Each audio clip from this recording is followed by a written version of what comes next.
Hi, I'm Father Jim Forson, and I'd like to offer you this reflection on the third Sunday of Easter. When I was a little kid, I had all these dreams about what I wanted to be when I got older. I dreamed I wanted to be an astronaut. I dreamed I wanted to be Superman. I was kind of a weirdo, but I used to go to bed at night and pray for God to give me Superman's powers so I could do all kinds of good in the world. And then I'd wake up in the morning wondering if I could fly, so I tried to jump, and I got nothing.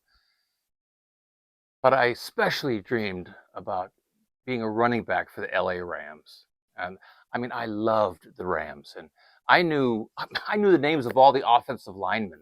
Who knows that stuff? So I used to have a football on my arm, and I would run through the house, and I'd zigzag around the furniture, and my teddy bear was an outside linebacker, and I'd blow right through his tackle and leap into the end zone, which was my bed, and the crowd would roar, which was my mother, saying, quit running in the house. But but we that's natural for little kids. We expect them to have dreams like that.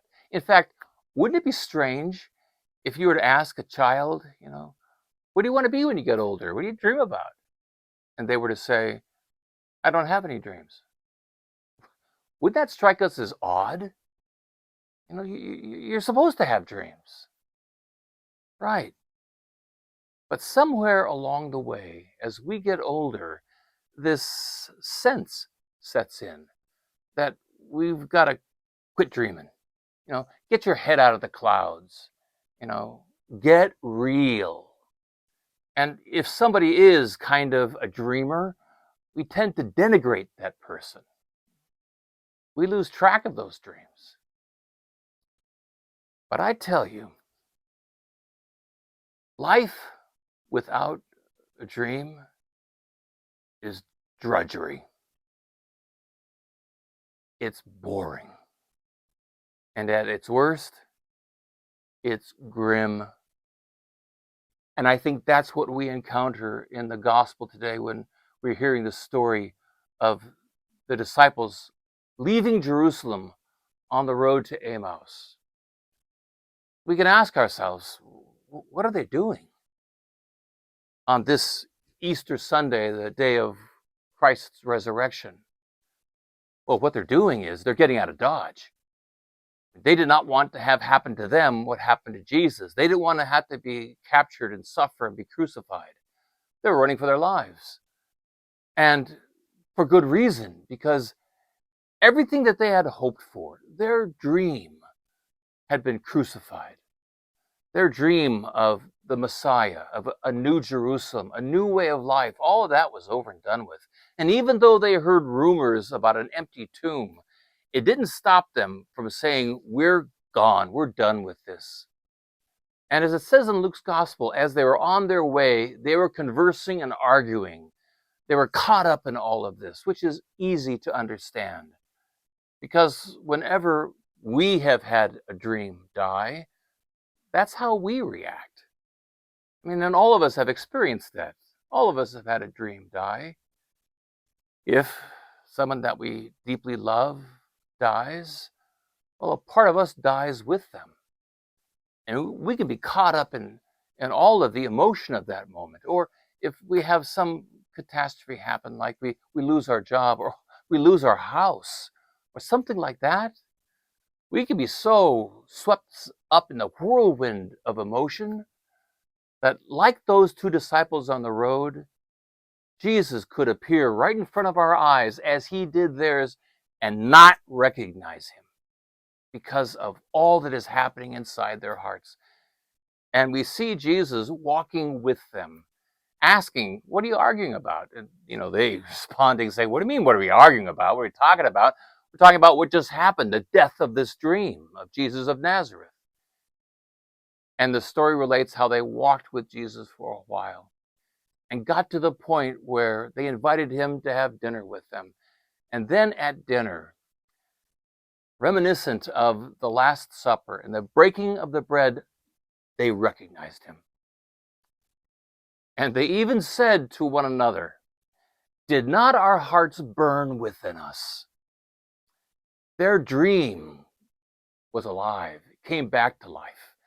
And even though it was late at night and therefore dangerous to travel, nevertheless, they hurried back to Jerusalem that very night so they could tell the apostles what they had seen. And the apostles, in turn, told them what they had seen, that Christ had resurrected, that the dream had come back to life. And they came back to life with it. So let me ask you, what's your dream? Dream for yourself? That might be a difficult question to answer right away. One of the things I used to do with my staff, we would go on a little day's retreat, and one of the questions I had for them to ask themselves is, what would you do differently in your life if you were 10 times braver? What would be different if you were braver? And the answers were fantastic. I'd never forget this one guy said, if I were 10 times braver, I learned how to play the piano. I've always wanted to, but it takes time to practice, and who has that kind of time? But if I was braver, 10 times braver, I'd find the time and I'd learn how to play the piano.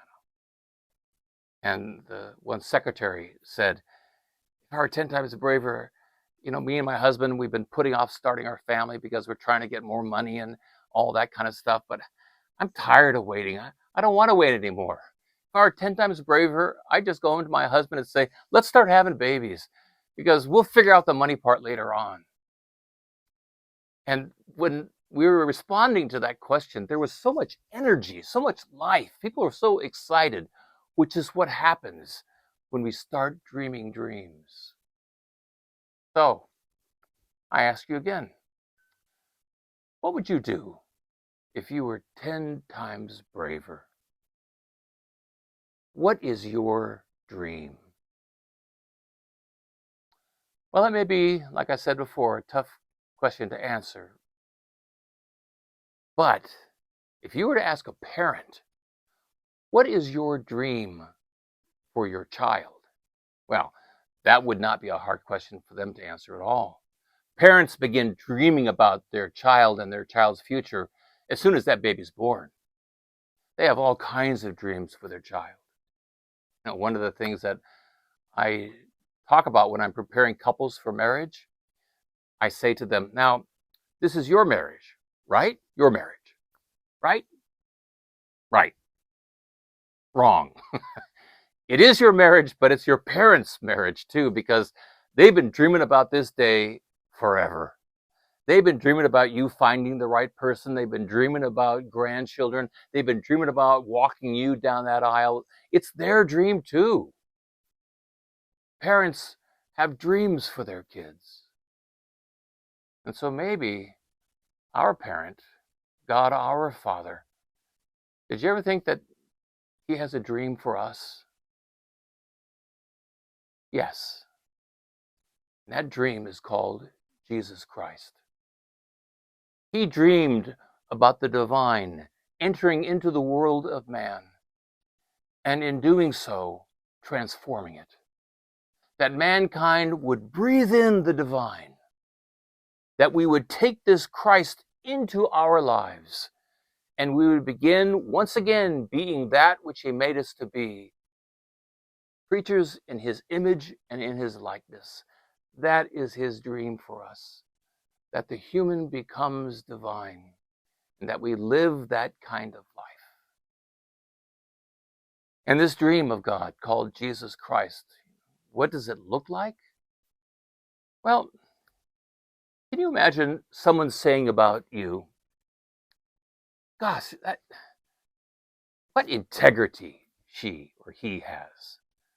Such a person, such an honest person, so truthful. You always know where you stand with them. They say yes when they mean yes and no when they mean no. Gosh, they have such integrity. Wouldn't you love someone to say that about you? I mean, wouldn't you love people to say about you, boy, they're honest, aren't they? They're so truthful. Who wouldn't want to hear something like that? You know, my dad was one of the kindest men I've ever known. He never said a mean thing about anybody.